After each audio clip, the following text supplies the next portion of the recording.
शंकर्या, किती कर्ज आहे तुझ्यावर? किती पैसे द्यायचे? सोन्या, कसं सांगू तुला? 3 लाख रुपये द्यायच्यात. माझ्या तर डोक्यात चाललंय खालची 2 एकर विकून टाकू. कर्ज पण फिटेल आणि बंगला पण होईल माझा. अरे डोक्यात फरक पडला की काय तुझ्या?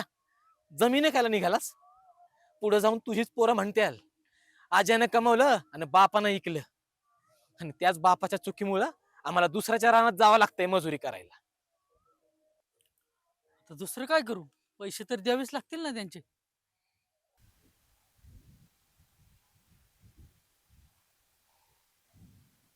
माझ्याकडे आहेत पैसे, मी देतो.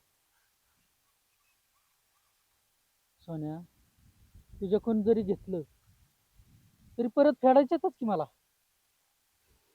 अरे पण मी कुठे म्हणतोय की दिलेल्या वायद्यावरच परत दे म्हणून. जसं जसं तुझ्याकडे पैसा आलं तसं तसं देत जा, पण जमीन विकायची नाही हे लक्षात घे. ही काळी माती आपल्या शेतकऱ्याची शान आहे, तिला गमवून कसं चालणार? परत ही जमीन विकायचा विषय तुझ्या डोक्यात येता कामा नाही. माझ्याकडे 50,000 आहेत, तुला देतो, तू देऊन टाक.